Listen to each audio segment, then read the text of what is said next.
Hi, everybody. Good afternoon, good evening. Welcome to First Center for Spiritual Living. Looks like we've got a pretty big class tonight, so if this is your first time here, we want to welcome you. Thank you, Celia, for doing the opening affirmative prayer. I'm excited to be here.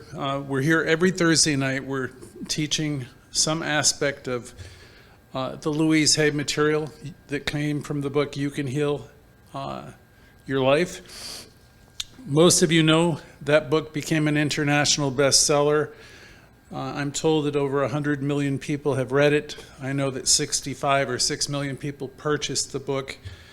And as you all know, Louise Hay started right here with us at First Center. We were called First Church of Religious Science at the time. So she was learning the very same things that we teach here week by week, all those years ago.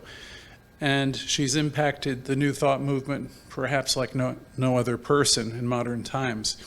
So those of you who are on the Zoom, welcome, welcome. I'm glad you got our message. If we have your information, we send you an email full of some spiritual gems weekly, and we'll send you a text to remind you to join us. Hopefully our lessons go out also on social media where you can always watch a rebroadcast of what we do. Everything we do here is free.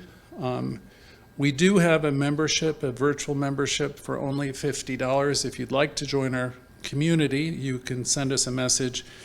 And with that, we send you some free talks. You also get a counseling session or two with me or Reverend Judith included in that $50. So that's for the entire year. So please join our community. You are invited. So tonight, we have an interesting discussion on denial. So let me begin with it. Hold on one quick second.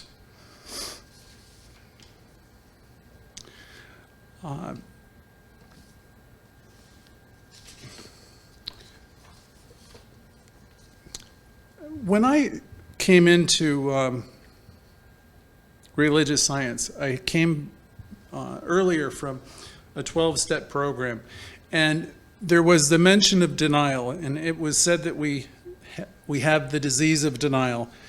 And I'm going to talk a little bit about that.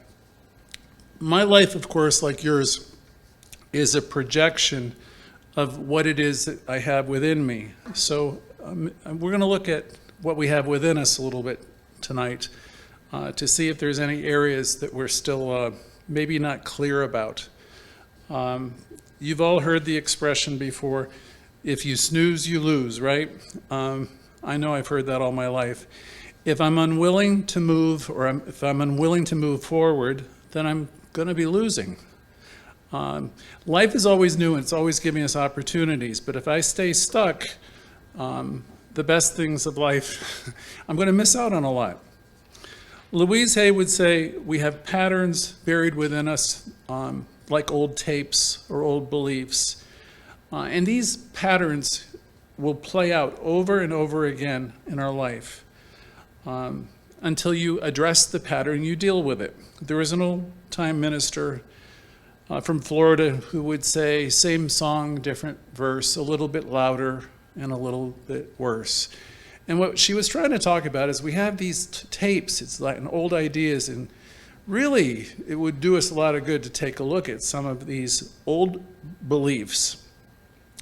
So in your meditations this week, if you do meditate or if you do journal writing, you might think about the word denial. I remember 40 years ago, people telling me, Greg, you're in denial about this, and Greg, you're in denial about that. And I must have been in denial about a lot of things, actually. So it's really kind of good when we become aware of what our thinking is about, right? Because as we stay in this teaching, as we plug in, you're going to realize that Spirit is always attempting to get your attention.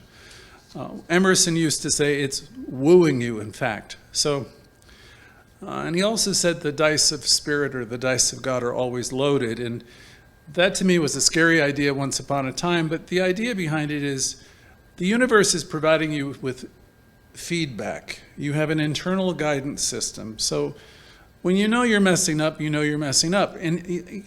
And so that very awareness is a good thing because it gives you an opportunity to change. Nobody wants to stay in denial. Just about all of our lessons, we will somehow or another touch upon our belief system. And of course, we realize we didn't come into this world with a belief system. Every single bit of our belief system has been acquired, right? You came into this world as a little being of light and wonder. I remember Louise describing that in a book. And she said, you're like a sponge.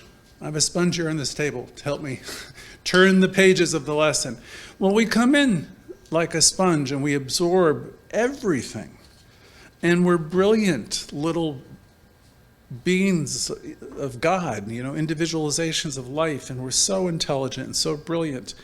And we absorb everything, and we learn so much. We learn language. Children today, they could learn 3 languages in those early years if you grow up in a multicultural family. Now, how the heck could you do that? I have such a tough time learning a second language today. But as a child, you can miraculously just do everything, right? And with all this ability, you learn how to interact with the world. You learn how to crawl. You learn how to reach out, and joy and laughter and cry, and the world will respond to you. So when we come in, we are this miraculous little spiritual being absorbing everything. And it's absolutely how astonishing a child takes in. We view our parents and grandparents like loving giants. They're gods to us who take care of us in every single way. We absorb the sponges that we are. Remember those little divine sponges? We absorb all of their thoughts and opinions. And it's right here where we begin to build our beliefs. There's no right or wrong to it, by the way. It's just the way it works. We take it all in. We also happen to be the joy of their lives, usually. And we take in everything they teach. We have no objective knowing at that time. There's simply a wonderful childlike trust in that all that we absorb. Most of us have simply called this period our formative years. I'm sure you've all heard that. We don't really think about it too much. But that's where everything really begins to happen. It becomes a blueprint, if you will. It's established in those early years. And it's something that we build upon. And it's the beginning of our consciousness. It's the beginning of our individual story, right then when we were little kids. Because all of these thoughts and experiences that were given to us then, that we absorbed, begin to form our own individual sense of ourself, our world, the world we live in, and how we approach the world. It's truly a magical time in just about every way, because you have the pure imagination, of the youth and spirit, and you're all about discovering. I remember reading Khalil Gibran, who wrote The Prophet, and I remember him talking about youth and this whole idea of this is life's longing for itself. It comes through the children. It's the next generation. It's the best of us that comes forward from the youth. Life goes on by means of youth. The youth represent the best of us that goes forward. And as the older generations slip away, the old ideas, slip away. And they pass on the best, and hopefully we give them the best, so they can thrive.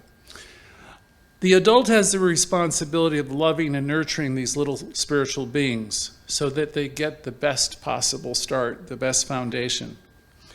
During this formative time, as we absorb so much, children absorb again the best and the worst from their environment. It always begins at home. The foundation begins there. And then each child, in his or her own way, encounters the world. There's the family, the brothers, the sisters, the aunts, the uncles. And there's everybody in that initial nest. And then there's the school, where we meet our friends and we meet other people for the first time. Usually by the time we enter school, we have an identity. And then we begin to encounter other people with different ideas and different beliefs. And sometimes right up front, we're going to notice just as children that we're at odds with other people for the first time. So we're learning even then, and we're absorbing. Very soon, we have developed a very strong belief system about many, many things. Probably by the time you're about this tall, right? You know, you're not yet an adult, but you already have a strong sense of yourself and about the world. We have ideas and opinions about people. We have ideas, either positive or negative. We've developed at that time already either a positive or a negative sense about ourselves. Even then, we have a sense whether, hey, you know, life is for me, or there's a sense oftentimes of inadequacy, or a sense of not being okay or good enough. We'll either be optimistic, depending upon how we were raised and programmed. We'll be optimistic, or we will start to retract a bit. And we retract because there's an inner dialogue that's starting to say, I'm ashamed, right? I'm ashamed of who I am, who I love, what I am. Could be my color, it could be my anything, my family's surroundings, their prosperity or lack of. So we develop this beginning of an inner dialogue. All of this, or most of it, happens at home, but we go forth and we have our own experiences. So we go past the home and we're encountering the world and we're developing our own experiences. So this is how consciousness is shaped in the individual, and then of course your consciousness affects everything. It affects your ideas as you get older about society, about men, about women, about all the things that people are talking about in 2022, about the different gender identifications. I mean, we have all these opinions when we're younger. So it's going to affect everything that's going on. Here we are in the 2022s, right? We develop our own sense of personal safety. We develop opinions of who is good and who is bad, or whether someone is right or wrong. We develop ideas about loving others, or we develop ideas about discrimination. All of it happens during this process. All of these patterns, as we enter in our school years and experiences, and we also pull in the opinions of our teachers, because the teachers next to our parents oftentimes are the next giants in our life. And if the teachers are teaching us all the world is for you, we adopt that. If the teachers are teaching you different things, we pull that into our consciousness too.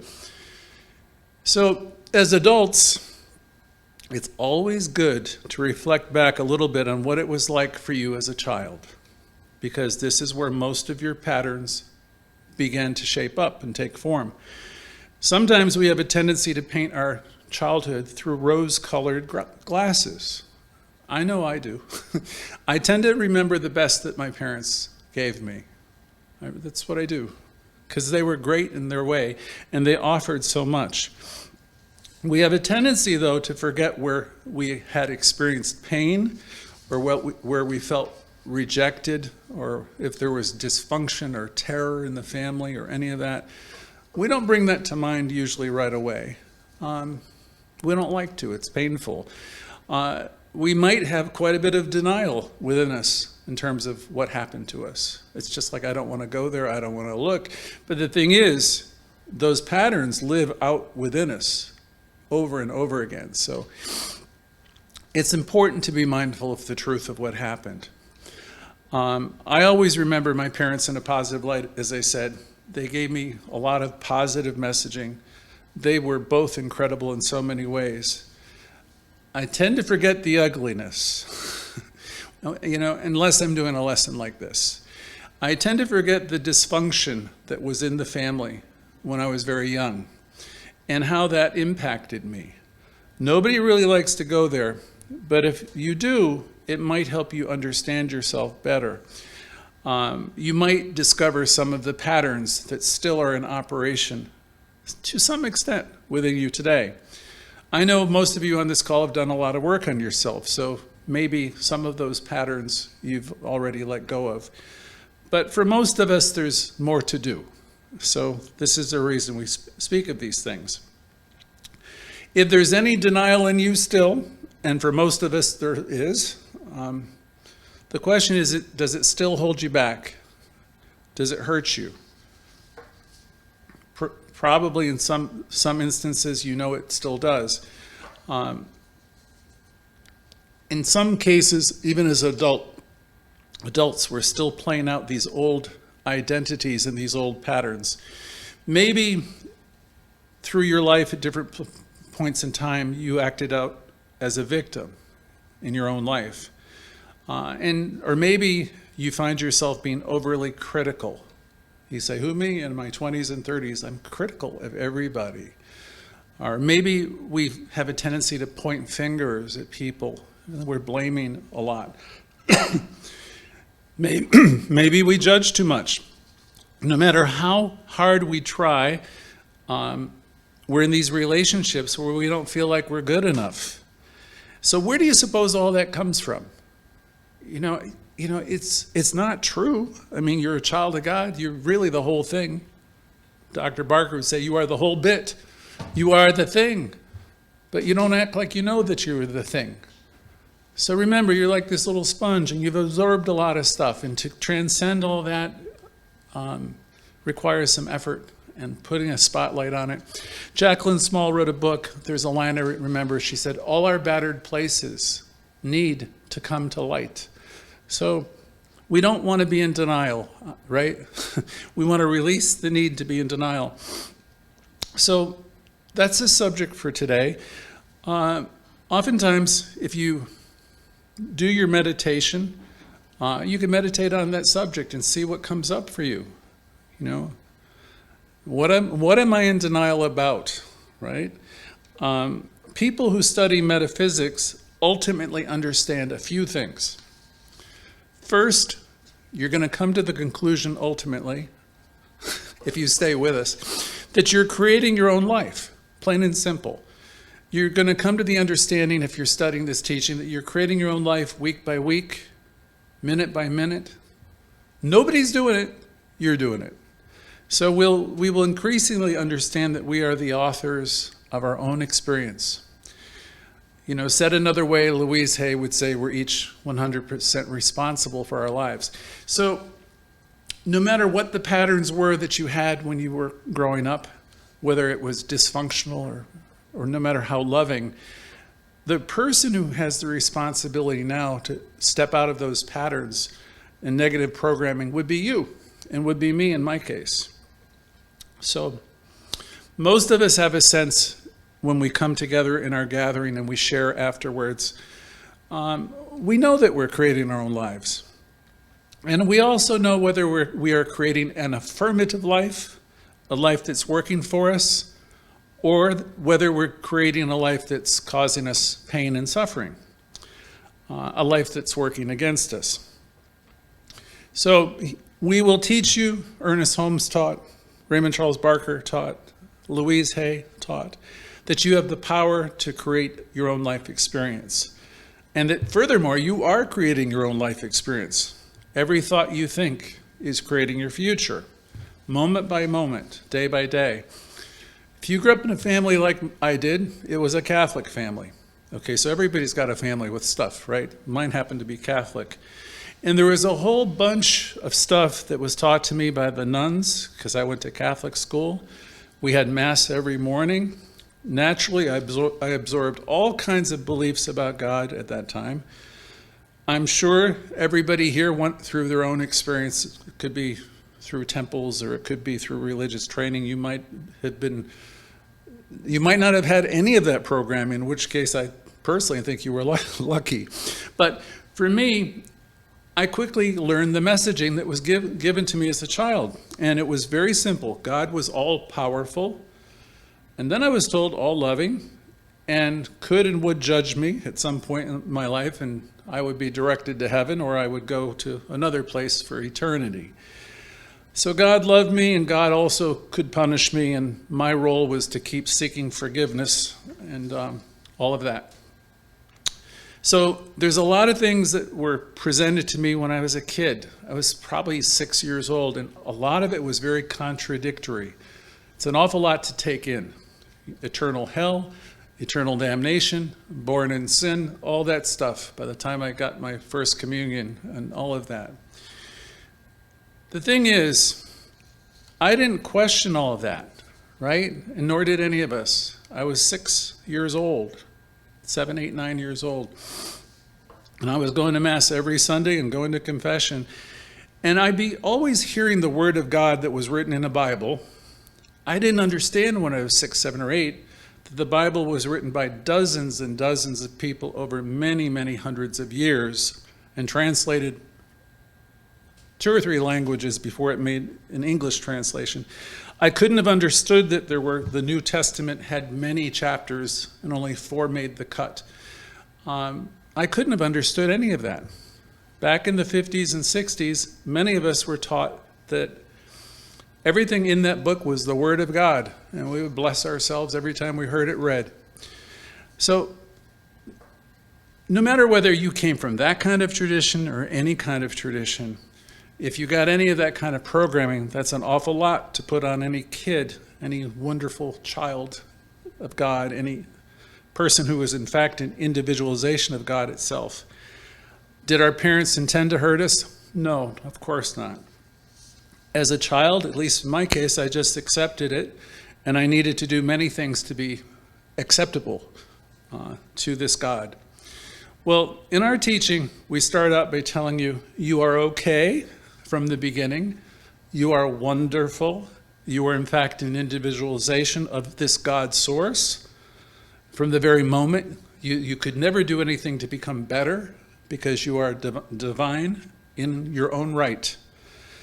And the only thing that was missing in those early years was the programming that said how wonderful you really are, and that the sky is everything is for you and nothing is against you. So I didn't get that kind of programming. My sponge was not like that. I absorbed all the things that was taught to me. So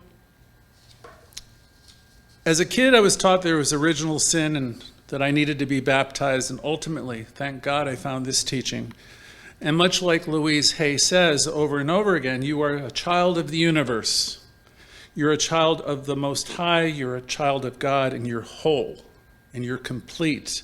You're wonderful, and you're perfect, just the way you are, and you have always been this beautiful being of light and wonder.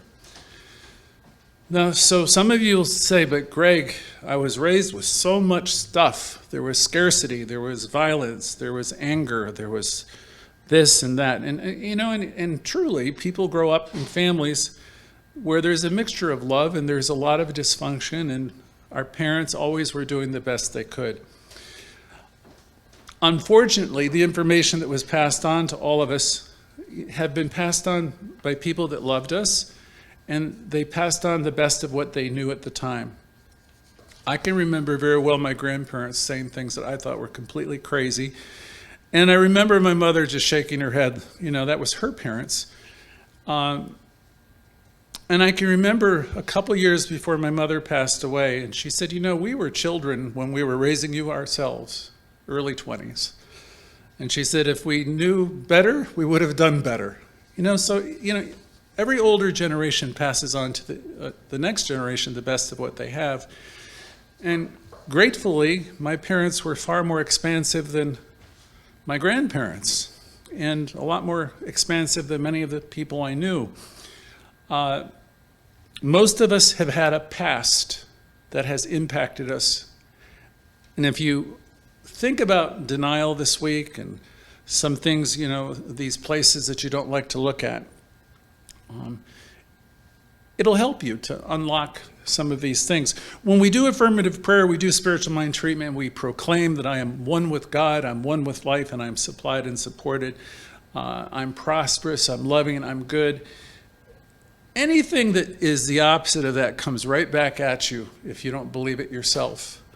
So when we do affirmative prayer and we take the time to meditate and we recognize that we are one with the one and we make these statements, these powerful statements in mind, we strike gold, because in that process, anything unlike these ideas of your divinity, you're being supplied and supported, your sense of yourself as being beautiful, anything that shows up as I'm less than and I'm not good enough becomes revealed to you in the treatment process. And there's a glorious opportunity in affirmative prayer for you to work on what is revealed to you. In our textbook, in the glossary, Ernest Holmes will say it's the time and the art and the method. You work with affirmative prayer until you get to the point where you can neutralize the idea that is harming you and holding you back. And where you can get to a place where you absolutely know the truth, the beauty, the love, the power that you really have and you possess. Louise Hay says it's all very simple. Our life is about us. It's not about anybody else. Now, you might be still living out patterns of your youth, but you don't have to. So we now understand as adults that we are the authors of our own life, our own experience. When our life is not working for us, the very smartest of us, the people really working it, realize the place to look is always going to be within. If you're going to talk about your life, about your boyfriend, your girlfriend, about the economy, about the politics, or whatever it is, and you're going to rail against the wind and do all of that, you're kind of like missing the whole metaphysical approach. We work with consciousness here. Our life is about ourselves. When we really begin to heal our lives, everything in our life begins to be more calm, more peaceful, less reactive, and we begin to understand that we are supplied and supported in every way. Life merely and always awaits our discovery of it and the power that we possess. So, my suggestion for today, for this week, let's keep the best of what has been passed on to us, the ideas of love and self-acceptance. Louise Hay so famously said, self-acceptance and self-love are the keys to all positive changes. The idea of loving others and the realization that everyone, however they are acting, are spiritual beings and they're all evolving. We don't have to agree with them. I don't agree with a lot of things. It doesn't matter. They're all, I don't take shots at people because I do understand. Listen, I've made my mistakes. Everybody's here evolving and growing together. We're all evoluting along, if you will. I'm evolving and you're evolving. And so as individuals, we put our focus on ourselves and on our own stories. Now, I could have a story which is a tale of woe, and I could probably get a few of you to feel sorry for me. But that's not what we do here. We put our focus on our own stories and our own evolution. We all have blind spots ourselves. So we do the work in consciousness. A blind spot is going to be some area where you're just in denial. You're going round and round and round doing the same darn thing and you're expecting a different result. Some people call that insanity, doing the same thing over and over again and expecting a different result. So we do our work in mind, we elevate our own consciousness, and as we do so, we make the world a better place. And you're going to lift up a whole lot of people just by learning to love yourself and remember your connection with Source. I am as God created me. And remember who you are. You will lift yourself up to such a place, there'll be something about you that's very different because you're not caught up in all of the other stuff that the world is caught up in. As we increasingly become an example of this type of person, this loving being, this self-aware person, we drop the need to criticize. We know, even as screwed up as people are, they're doing the best they can. So I'm putting the focus back, ground zero, which is with self. And that's the suggestion for all of you. If we're really working it smart, we want to be letting go of all the things that we might describe as spiritual junk, That's all the negativity that we cling to, the opinions about others when we go to the dark side, or, I'll pull in Michelle Obama here right now. When they all go low, what do? Hopefully we're going high. That's the practice of the practitioner, is to keep seeing the God or the good. That's the healing approach. Whenever we've been in denial about anything, and whenever, your meditations, if it comes to you this week and you're thinking about it, you could say very simply to yourself, this is the easy thing to do. You can say, I release the need for this. If you notice a pattern within you that's not working to your highest good, you can simply meditate and realize who you are, and then deep within yourself, say, I release the need for this. I release the need for this low opinion that I have of myself or others. And I know that it's untrue. I release the need for this, and then I replace it with something that's of God, of truth. I am supplied and supported. I am one with the one. So those of us who come here and tune in week by week, can get these positive reminders of how great you are. And those of you who study and begin to learn this affirmative approach that Louise Hay so simply and beautifully taught, we're described as truth students. So we're focused here on what is true about ourselves and about life and about other people. Each of us are individualizations of Source, and we need to keep reminding ourselves of how great we are. And we need to have the willingness to recognize that in other people as well. And that means everybody. We want to lift our thoughts and our conversations to a much higher place, higher vibration. So our focus can be on the truth of you, the truth of life, the truth of God. That's always what we're up to here. We want to adjust our sails, our perceptions, towards the truth, not towards the story of ain't it awful. So we embrace ideas like I'm whole and I'm complete, I am loving and I am lovable. I release the need to be critical. Everyone here without exception is a child of God or a child of the universe. And we're here to remind you every week of that. Everyone is doing the best they can with the information, understanding they have. Even if you've made a ton of mistakes, as many of us have done, we move forward. And if we look back on our life a few years, 5, 10, you'll see how there's been tremendous progress. It's really very good for you to recognize your own progress, because there's this inner languaging that says where you are is not okay or not good enough. So we want to turn that inner dialogue from negative to positive wherever and however we can, because the whole universe supports us going forward in freedom.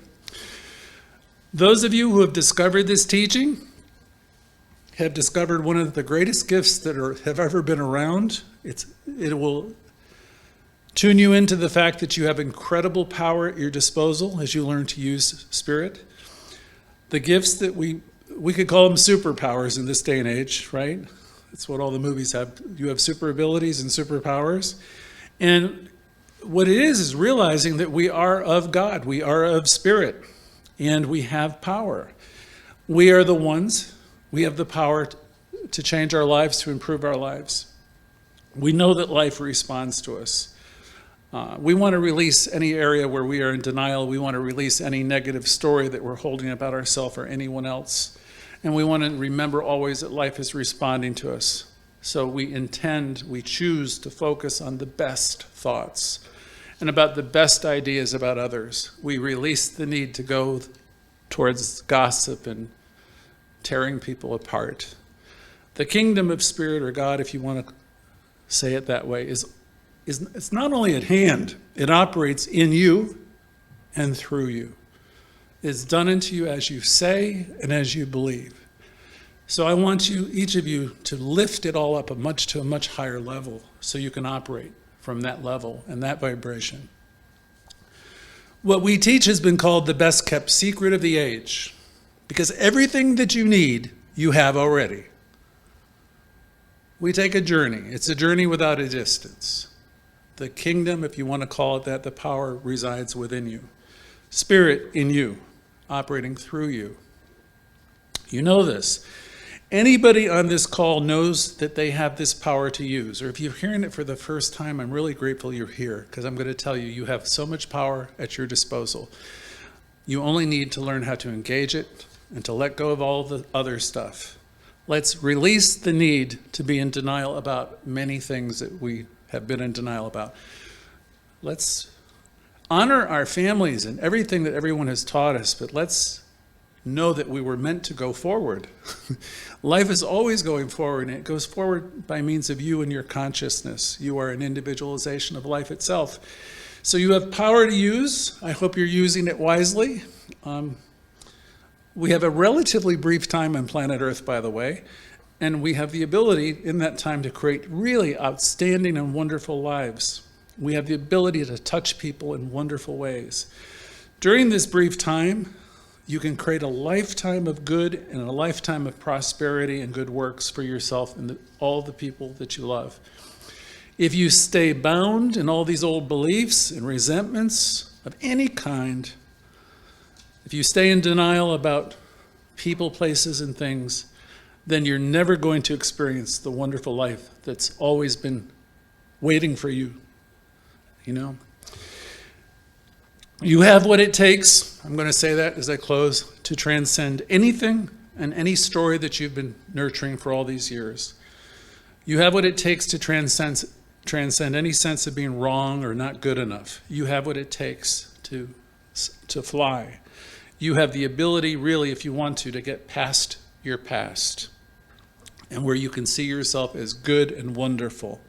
You have the ability to step into the world where you know that life is good and that all of life is unfolding in greatness and in wonder.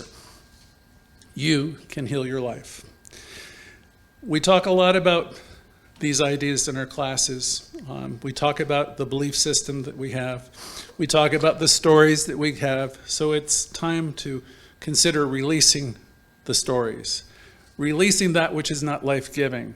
Stop yourself when you find yourself going negative. Cancel the thought out. Release the need to do it. So this would be a good time for me to turn to the audience. We go around and everyone has an opportunity to share. It's always nice to hear where you're from or any comments you have. We're building a spiritual community. We're touching over 200 people a week. I now found that we have a list of people who have tuned into our classes that's over 5,000 people, which is astonishing to me. So if you'd like to support what we do here, please do. If you'd like to be a member, just let us know.